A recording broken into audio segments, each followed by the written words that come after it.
coming up on the show today, we're going to be talking about some of the most chilling ghost stories. And then we're going to take a deep dive into the books of some horror stories. And then we're going to look back on our investigation from this past weekend at the old Beulah Cemetery. And then also take a look and preview this weekend's upcoming investigation at the old historic county jail. Today is August 1st, 2024, and the Dark Forest is coming at you right now.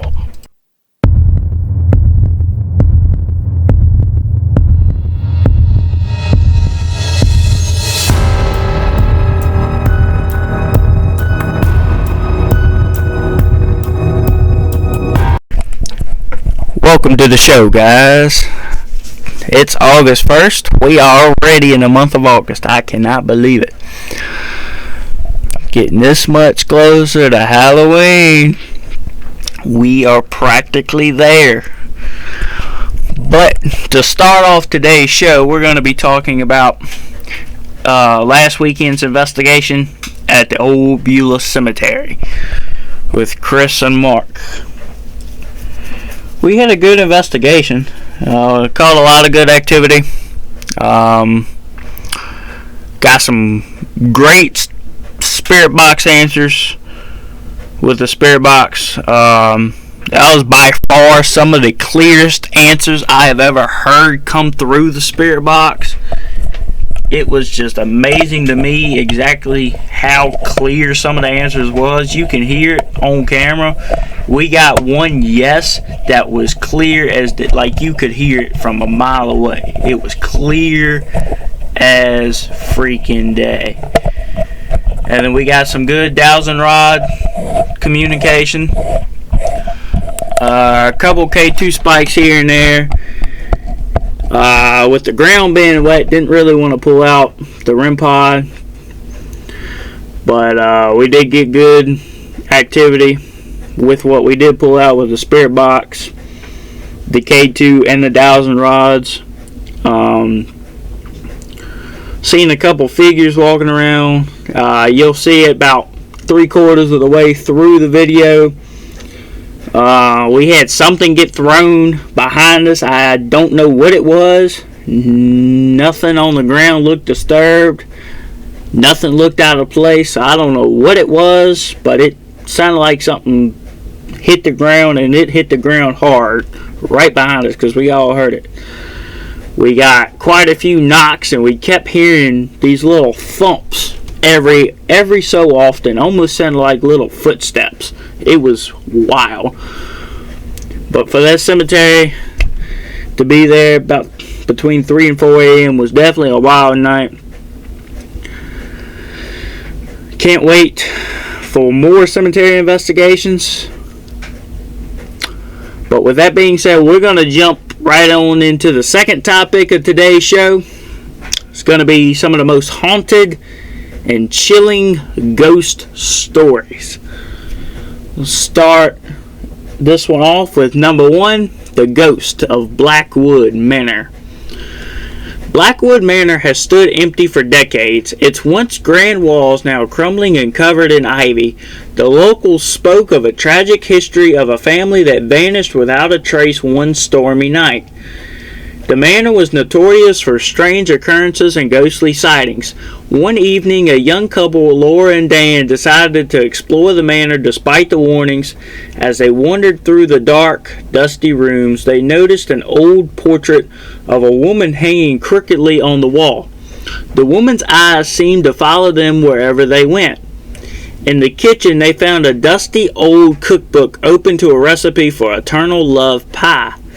The ingredients were bizarre and unsettling. A sudden chill filled the room, and they heard a woman's sorrowful wail coming from upstairs. They followed the sound to a locked door at the end of a long hallway. Desperate to understand the source of the wailing, they broke open the door and found an empty nursery. A single cradle stood in the middle of the room, slowly rocking back and forth on its own. The wailing grew louder. and they saw a ghostly figure of a woman in a tattered dress holding a child that wasn't there. Laura and Dan fled the manor, but the spectral woman's cries haunted them ever after. The manor remains untouched, its tragic past forever enshrouded in sorrow and mystery. Number 2 is the Phantom Lighthouse Keeper. Perched on a rugged cliff was an old lighthouse that had been out of commission for years. The legend told of a lighthouse keeper who had disappeared mysteriously one stormy night, leaving the light extinguished and a boat full of lost souls doomed to crash. A group of adventurous friends, Tom, Jenna, and Lisa, decided to spend the night in the abandoned lighthouse. They found the interior intact but covered in dust. As night fell, they heard the distant sound of a foghorn and the faint glow of an unseen light. Suddenly, the lighthouse began to operate as if it was powered by an unseen hand. The light turned on, sweeping the ocean below. The friends were unnerved and the air grew cold. They heard footsteps echoing through the corridors and saw shadows darting past their peripheral vision. Jenna found an old logbook detailing the lighthouse keeper's final entry: "The light must shine or souls will perish." As she read it aloud, the foghorn blared loudly and the lighthouse's beacon flashed erratically. They tried to leave, but the door was stuck. In desperation, they smashed a window and escaped down the cliff. As they looked back, they saw the lighthouse's light fading into the darkness.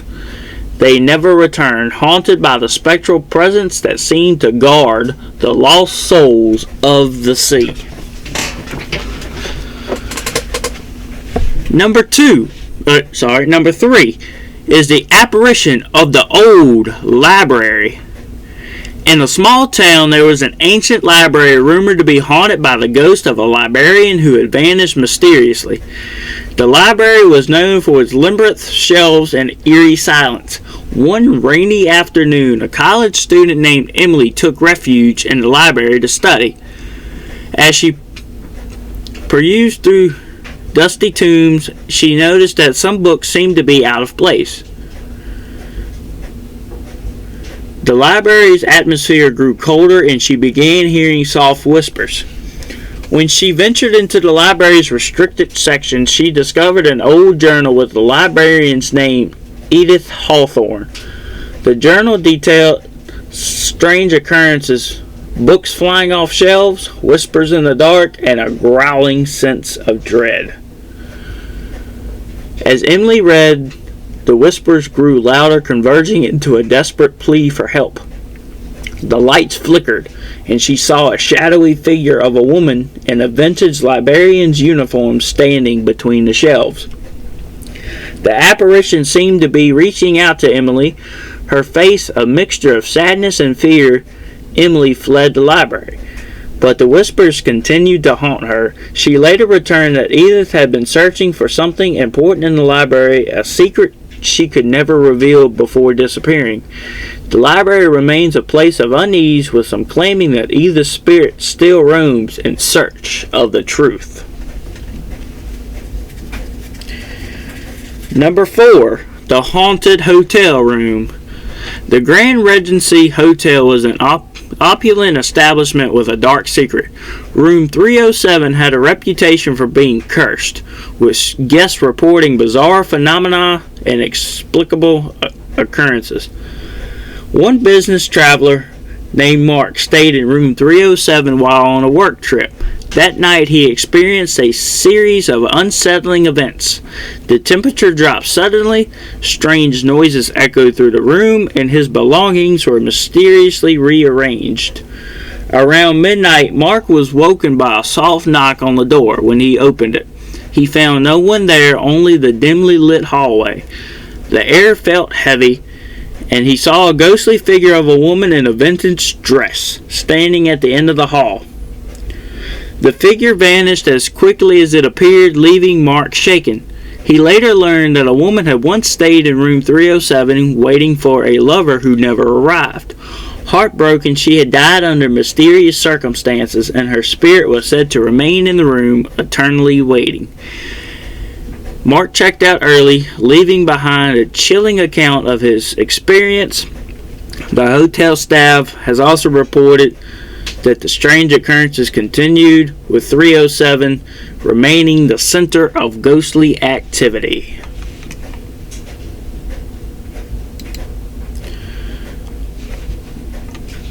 Number 5 is the Phantom of Glenwood Cemetery. Glenwood Cemetery had also been known for its peacefulness, but locals whispered about a ghostly figure that roamed the grounds late at night. The phantom was said to be that of a young woman who had died tragically many years ago. Her spirit, trapped in the cemetery. One evening, a curious historian named Claire decided to investigate this legend.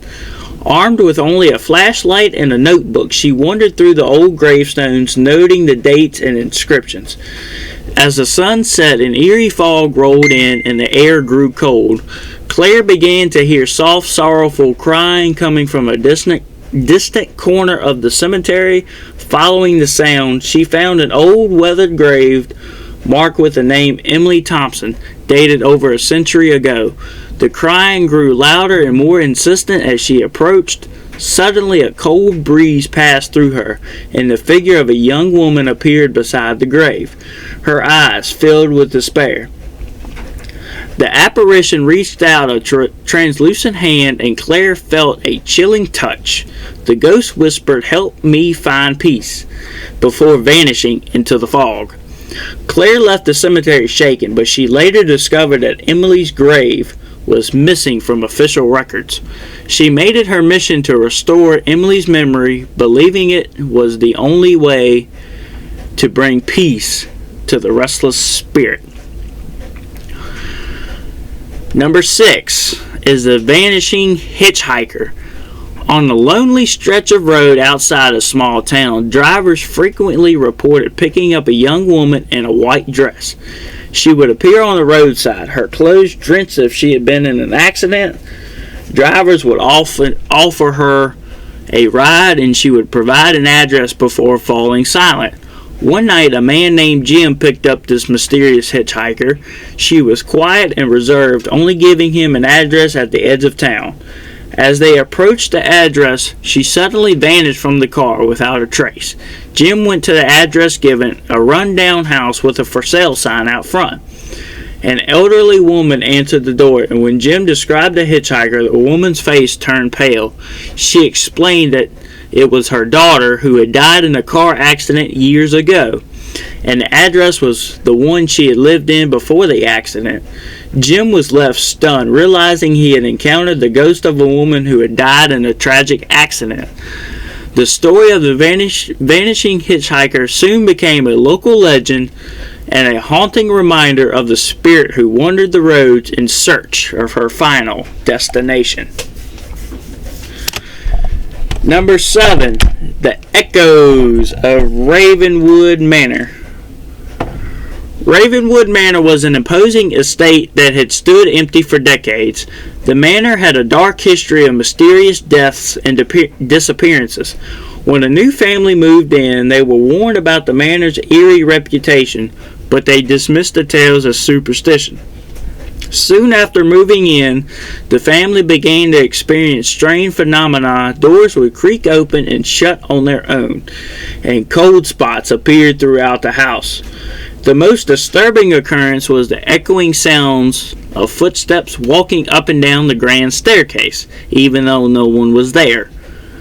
One night, the youngest daughter, Lily, heard a soft, soothing voice calling her name. The voice led her to the library, where she found a hidden door behind a bookshelf. Inside, she discovered an old journal belonging to the manor's previous owner, Lady Isabella. The journal revealed that Lady Isabella had been betrayed by her own family, left to die alone in the manor. Her ghost had been haunting the estate ever since, seeking justice for the wrongs done to her. Determined to help, Lily and her family researched Lady Isabella's story and made arrangements to honor her memory. After the family held a small memorial service in the manor, the disturbances ceased and the echoes of Ravenwood Manor finally fell silent. Number 8 is The Last Light of Lonesome House. Lonesome House was an isolated residence on the edge of a dense forest. Legend has it that the house was haunted by the ghost of a woman who had lived there and vanished mysteriously. One winter evening, a group of friends decided to spend the night in the house. Drawn by its eerie allure, they arrived to find the house cold and empty, with snow drifting through broken windows. As the night wore on, they noticed a single light burning in an upstairs window. They went to investigate but found no one there. The light continued to flicker on and off throughout the night, casting long shadows on the walls. Later, they heard the sound of footsteps moving through the house, always just out of sight. When they investigated, they found a dusty journal in the attic with a heart-wrenching entry: "I'm waiting for someone to find me." In the final hours of their stay, the friends saw a shadowy figure standing by the window, staring out into the night. The figure turned and then vanished, leaving behind a sense of profound sadness. The friends left Lonesome House with a deep sense of sorrow and a lingering question: who was the woman waiting for? Number 9, and the final ghost story: The Whispering Walls of Greystone Lodge.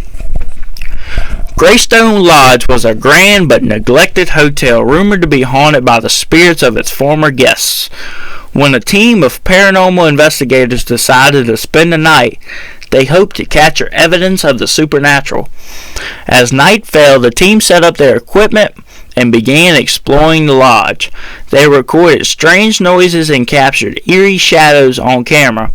The most unsettling discovery was a series of whispers that seemed to come from within the walls themselves. One investigator heard his name whispered repeatedly. Following the sound, he discovered a hidden compartment in the wall containing old letters and photographs. The letters were from guests who had stayed at the lodge during a dark period in its history, describing mysterious disappearances and unexplained phenomena. The whispers grew louder, becoming frantic and pleading. David realized that the spirits of the former guests were trapped and unable to move on due to the unresolved mysteries. The investigators made it their mission to uncover the truth behind the lodge's dark past, hoping to bring peace to the restless souls. The investigation revealed a tragic story of betrayal and tragedy, and with this newfound knowledge, the team helped bring closure to the spirits of the Greystone Lodge. The whispers faded, and the lodge's dark history was finally laid to rest.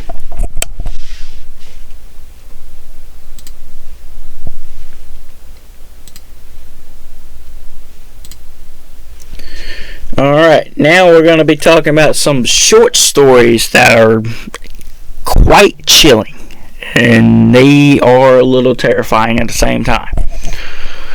So let's jump right on into the first one. It is the Silent Library. In the heart of an ancient city hidden among narrow winding streets stood a library unlike any other. It was said to contain books and scrolls with knowledge long forgotten by time. The library was a massive stone structure with towering spires and a stained glass windows that depicted eerie, otherworldly scenes. The library had a strict rule. Silence was absolute. No whisper, no footsteps, no sound of any kind was tolerated within its walls. It was said that those who broke the silence would awaken something dark and terrible. One evening, a young historian named Thomas decided to visit the library. He had heard of its vast collection and was eager to uncover its secrets. As he entered, he was struck by the oppressive quiet and the sense of age that pervaded the air. Dust motes floated in the dim light, and the smell of old parchment filled his nostrils. Thomas spent hours pursuing ancient texts, marveling at the wealth of knowledge. As night fell, the library's eerie atmosphere grew more pronounced. Shadows seemed to move on their own, and the silence became almost deafening. He felt a growing sense of unease, but pushed it aside, determined to continue his research.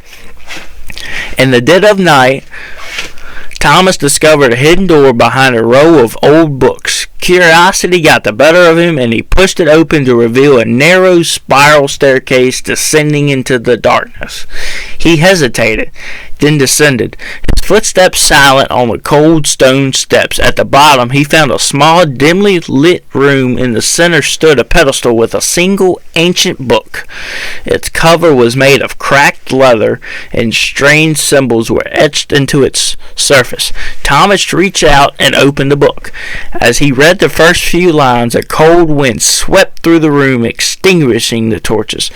The silence was broken by a low, guttural whisper that seemed to come from everywhere and nowhere. Thomas felt a chill run down his spine. The whisper grew louder, forming words he couldn't understand. Panicking, Thomas tried to leave, but the staircase had vanished.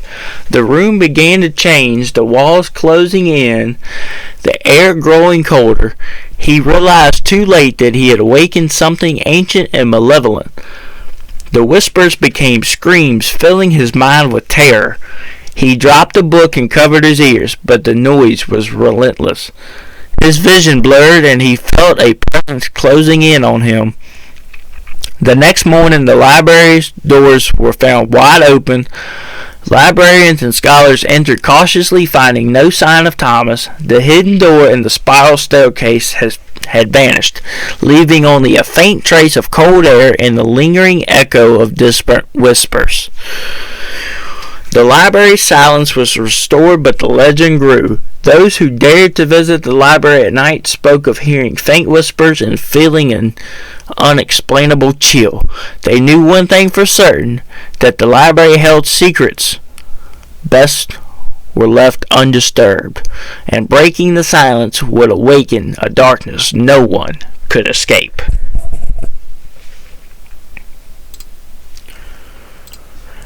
The next short story is another terrifying one called The Midnight Carnival. In a small forgotten town, an old carnival lay abandoned on the outskirts. Once vibrant and filled with laughter, it had been closed for decades after a series of unexplained accidents and disappearances. The Ferris wheel, once towering and majestic, stood frozen in place, its lights long extinguished. The cotton candy stand was empty, and the carousel, frozen mid-spin, was covered in layers of dust. Rumors swirled that the carnival was cursed or haunted, but most dismissed them as local folklore. One evening, a group of curious friends, Emily, Jake, Sarah, and Mike, decided to explore the abandoned carnival for themselves. They were drawn by tales of eerie lights and phantom music that supposedly played at midnight. As they approached the entrance, they found the gate strangely ajar, as if it was inviting them in. The air was thick with an unnatural chill, and an unsettling silence enveloped the grounds. Armed with flashlights and cameras, they ventured deeper into the carnival. The first thing they noticed was the sound of faint, distorted music, an old carousel tune that seemed to come from nowhere. They followed the sound to the carousel, which had been motionless for years. To their horror, the horses on the carousel were now moving as if guided by unseen hands. The music grew louder, but more insistent. Jake tried...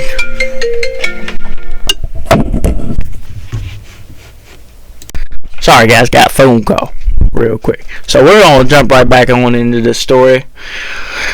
I don't really remember where I left off, so I'm just going to go from where I think I left off. The music grew louder, more insistent. Jake trying to lighten the mood, joked about the carnival being alive. His laughter echoed through the empty grounds, but the group's uneasy feeling grew even stronger. They decided to explore further, making their way to the funhouse. The entrance was dark, and the mirror-lined walls inside seemed to twist and shift as they wandered through the funhouse. They began to see strange reflections, shadowy figures moving behind them, glimpses of people who weren't there. Emily felt a cold breath on her neck and turned to see nothing but her own pale reflection staring back at her with a frightened expression. The reflection seemed to laugh silently, their mouths stretching into grotesque grins, panicking. They left the funhouse and stumbled upon the old ticket booth. Inside, they found an ancient, dusty ticket dispenser and a faded sign that read, "One ticket for a night of terror." Curious, they each took a ticket, but as they did, the lights around the carnival flickered on, illuminating the grounds with a ghostly glow. The Ferris wheel, long dormant, began to turn slowly. Shadows danced along the walls of the tents, and the sounds of distant laughter and carnival games filled the air. The friends were entranced, but the carnival's transformation was far from welcoming. Suddenly, they saw figures, pale, ghostly forms emerging from the shadows. The apparitions were dressed in old-fashioned carnival attire, their faces twisted into expressions of despair and anger. The games, once broken and forgotten, now appeared, beckoning them to play. Each game was a test of fear and will, and every time they failed, the apparitions grew closer. In the midst of their struggle, Sarah found an old carnival flyer stuck to a wall. It advertised a special event, the last show of the Midnight Carnival. Enter at your own risk. The flyer mentioned that carnival's performers, cursed to remain there forever, sought new souls to join their ranks. Realizing they had to escape before becoming part of the carnival's eternal show, they followed the flyer's instructions to find the exit. The carnival seemed to sense their urgency and fought back, with shadows reaching out and whispers echoing through the night. Eventually, they managed to find the exit gate, but not before the apparitions reached out, almost pulling them back into the carnival. As they stumbled out into the night, the gate slammed shut behind them. The carnival lights flickered one last time before going dark. The friends ran back to town, their hearts pounding. They never spoke of their experience again, but the carnival remained abandoned, with its secrets locked away in the darkness. Occasionally, locals reported hearing faint carnival music drifting through the night air, a haunting reminder of the Midnight Carnival and its spirits and souls trapped within. Alright, now we're going to move on into some of the chilling horror stories that we have. Number 1 is the haunting in the old house. In a small, forgotten town stood an old, decrepit house that had been abandoned for decades. The townsfolk whispered about strange happenings inside, but no one dared to enter. One stormy night, a group of friends decided to explore it for themselves. As they made their way through the dusty, cobweb-laden rooms, they heard strange noises. Footsteps echoing behind them, doors creaking open and shut, and a faint, mournful cry. In the attic, they found an old mirror covered in a thick layer of dust. When they wiped it clean, they saw a shadowy figure standing behind them. They spun around, but the attic was empty. When they turned back to the mirror, the figure was gone. Terrified, they fled the house, but the mirror remained behind. That night, each of them experienced vivid nightmares where the shadowy figure reached out from the mirror, trying to drag them inside. Number 2 is the phantom phone call. A young woman received a call from an unknown number one evening. The voice on the other end was just a whisper, barely audible. She thought it was a prank and hung up. Later that night, her phone rang again with the same number, but this time the voice was more distinct and terrified. The voice said, "I'm in your house. Look behind you." Paralyzed with fear, she slowly turned around and saw nothing but her empty living room. Trying to calm herself, she went to bed. The next morning, she noticed the front door was slightly ajar. As she reviewed the previous night's events, she realized that the phone had never been plugged in. Wow. Number 3 is the girl in the picture. A man once inherited a collection of old photographs from his grandmother. Among the dusty albums was a single-frame photograph of a young girl with dark eyes and a sad expression. There was no name or date on the back. He hung the photograph in his living room. Over the next few weeks, he began to notice that the girl's expression seemed to change. Sometimes she looked happy. Other times she appeared to be crying. The longer the photograph stayed on the wall, the more unsettling the changes became. One night he noticed the girl's eyes were following him around the room. He decided to remove the picture, but as he took it down, the frame felt unnaturally cold. Behind the photo, he discovered a message written in faded ink. "Help me, she's still here." Number 4 is a lost voice. In a remote village, a young woman named Clara went missing without a trace. Days turned into weeks, and the villagers were resigned to the fact that she was gone.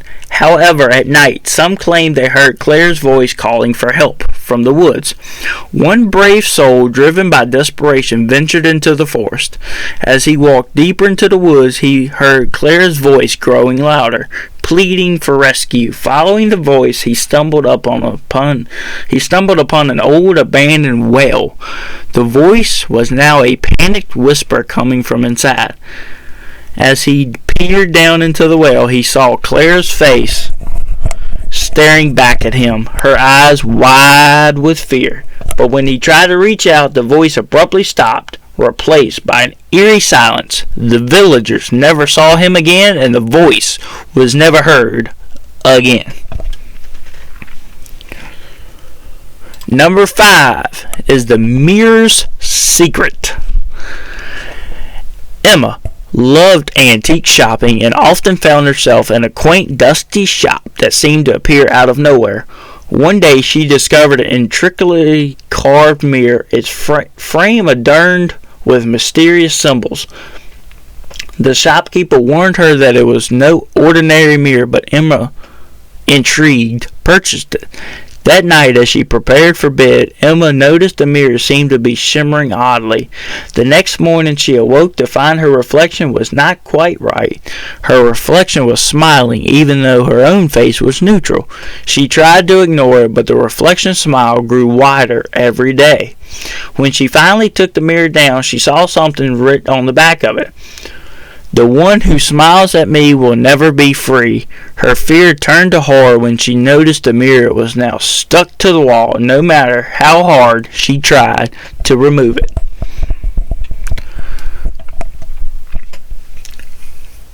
Number 6 is the Shadow Man. In a small town, a young boy named Timmy started seeing a dark figure standing in the corner of his room every night. The figure was a shadowy silhouette with no discernible features. He tried to tell his parents, but they dismissed it as nightmares. One night, Timmy woke up to find the figure standing at the foot of his bed. Terrified, he tried to call out for his parents, but his voice was trapped in his throat. The shadow slowly approached him, and Timmy felt a cold, malevolent presence. The next morning, Timmy was found lying in bed, unable to speak, his eyes wide with fear. His parents moved him to another town, but the shadow seemed to follow, appearing in photographs and reflections. Timmy never spoke again, and the shadow remained a dark, lurking presence in his life. Number 7 is the cursed doll. Sarah inherited an old porcelain doll from her great aunt. The doll was beautifully crafted but had an unsettling lifelike quality to its eyes. Her great aunt had warned her that the doll was special, but Sarah, charmed by its antique beauty, kept it on a shelf in her bedroom. Soon after bringing the doll home, Sarah began to experience strange occurrences, footsteps in the hallway, soft whispers, and the feeling of being watched. The doll's eyes seemed to follow her, and sometimes it felt like it moved on its own. One night, Sarah woke up to find the doll sitting on her chest, its eyes glowing eerily in the dark. She tried to move, but the doll's grip was like iron. The next day, she found a note hidden inside the doll's dress. "Play with me forever." Sarah tried to get rid of the doll, but it always found its way back. She eventually had to leave her home behind, leaving the doll in the abandoned house. The new owners reported strange noises and sightings of a doll with eyes that seemed to follow them, never knowing the story behind the cursed doll. Number 8, the phantom roommate. Lisa moved into a charming old apartment building and quickly settled in. Everything seemed perfect until she started hearing odd noises coming from the next apartment, which was supposedly vacant. She would hear footsteps, doors opening and closing, and even laughter. One night, Lisa decided to investigate. She knocked on the door of the empty apartment and received no answer. With a mix of curiosity and fear, she picked the lock and entered. The apartment was pristine but eerily cold, with no sign of recent activity. Suddenly, she heard a voice behind her. "I'm glad you're finally here." Lisa spun around to see a figure standing in the doorway, its features obscured. The figure spoke softly. "I've been waiting for you. My roommate hasn't visited in years." The figure slowly faded away, leaving Lisa alone in the cold, silent apartment. She learned from the landlord that the apartment had been vacant for decades, ever since a tenant had mysteriously vanished. Lisa moved out the next day, but the phantom's roommate's voice continued to echo in her dreams. Number 9, and the final one, the Whispering Woods. A group of friends decided to camp out in the dense forest known for its eerie reputation. Locals spoke of strange whispers and shadows that moved on their own. The friends laughed off the tales and set up their campsite. As night fell, they started hearing whispers among the trees, growing louder and more insistent. They couldn't make out the words, but felt a growing sense of dread. One by one, they ventured into the forest to investigate, but found nothing. When they returned to the campsite, they discovered that their belongings had been rearranged and their tents were now set up in a circle. The whispers grew into urgent, pleading voices, and the friends felt an overwhelming presence surrounding them. In a panic, they tried to leave, but the forest seemed to twist and shift, leading them deeper into the darkness. They eventually found a way back to the edge of the woods, but each friend reported seeing shadowy figures and hearing voices calling their names long after they left. The forest remained a place of unease for them, a reminder of the night when the woods whispered their fears into reality. And that is the horror short story. Now, we're going to talk about this weekend's upcoming investigation at the old county jail. So this county jail, it's an old museum in the bottom, and then the jail on the upper level. Well, the jail is supposedly haunted by the inmates who once was held there back in the late 80s, early 90s. Well, we've been to this jail one time before, and Rob ended up getting sick, like sick as a dog. So we're going back this Saturday, seeing what we got. We got more equipment with us, hopefully try to catch some good activity. Can't wait to go back to this one. Be filming this Saturday, so that video will be out next week. But other than that, that's all I got for you guys today. Hope you guys enjoy this one. And as always, we'll see you guys on the next adventure.